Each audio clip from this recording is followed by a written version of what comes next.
Hiya, I'm Jasper, and welcome to your video review for Fast X, or Fast 10, depending on how you want to pronounce it.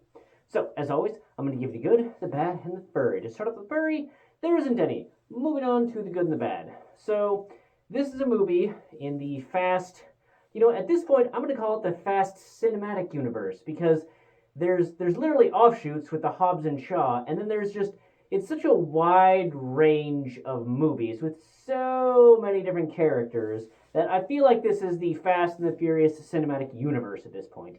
And along those lines, I feel like this is the Avengers of the Fast cinematic universe because there are so many call outs, references, nods to past Fast and Furious movies. And in fact, there's even like this ridiculous scene where there's like some super high tech area that has like a bunch of like floating screens everywhere that they have like clips of previous Fast and Furious movies playing. That I feel like this is the Avengers part of it, but I kind of I haven't rewatched Fast Nine, but I also kind of feel like that was how Fast Nine was because they brought in a whole bunch of other characters and even the freaking guy from Tokyo Drift. Uh, into not talking about Han, talking about the other guy, the like 40-year-old, 18-year-old. Anywho, so maybe it's just that's just how the Fast and Furious movies are. Is they're always just including things, but there are just so many characters from past Fast and Furious movies that are brought into this that I feel like it's sort of like Avengers, where they're just bringing everybody together. Um, Spoilers for Episode 9 or Fast 9. So in Fast 9, they went to space. Okay, so they literally went to space in a car, and in one of the other Fast and Furiouses, which they open with like a good chunk of that chase scene, where they're dragging a safe, like a huge safe with millions of dollars in it behind two like glorified Ford Mustangs.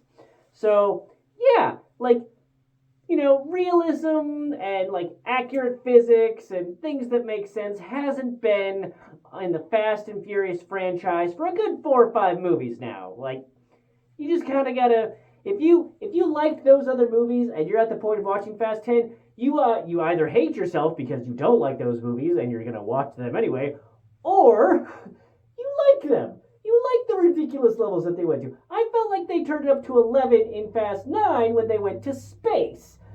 They didn't go to space in this one, but because of the number of ridiculous things that happen in this one, I feel like they still turned it up to 11 in this one.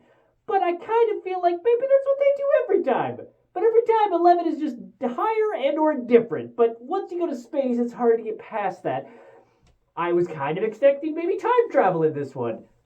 They didn't time travel, but what I will tell you, and I don't really feel like this is a spoiler, but I do feel it's important for you to know, is that this movie ends on a cliffhanger. It does not solve the problems and the things that you go in there for in a way that is not cliffhangery. It literally ends on a cliffhanger. It's sort of like Dune. If you know Dune Part 1, it just sort of like boop ends, and you're like, what in the fucking what are you talking about? So in this one, it also ends. I'm guessing that they will make enough money to make the Fast 10 Part 2, but it would be really kind of funny if they didn't, and it just never gets made, because this is the cliffhanger of all fucking cliffhangers for this franchise. And you're just like, what? But so that would have been good to know. I still hope you see this movie on the big screen because it's ridiculous enough to see that way. But Dom, like, it's the cinematic universe, right? And this is the Avengers thing. Dom's superpower is a car. If he has a car, he's literally a superhero. Like, I know other superheroes have like superpowers or super flying or whatever, but his superpower is like, you know how when Ghost Rider gets on a vehicle and he gets all flamey and like anything that the Ghost Rider rides turns into like a invincible flamey death machine type thing? That's sort of what Dom is at this point. He gets in a vehicle and it's just like yep, superhero now. I can do anything with my vehicle. And, props to him. So, much like with other Fast and Furious movies, there's relations that are invented, sure, why not?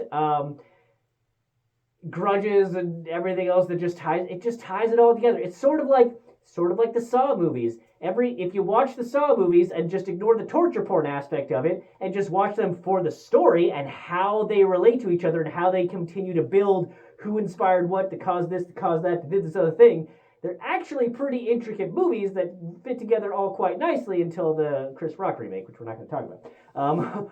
But in this one, it's the same sort of thing. And I think that it's well done, unlike Spectre. Like James Bond's Spectre tried to be like, oh yes, all of those things that happened was all me, ha ha ha ha. And in this one, and in all the Fast movies, like, when they invented Dom's brother, you're just like, the fuck? But alright, sure, I'll buy that, yeah, why not, yeah, you make it work for me. Same sort of thing in this movie.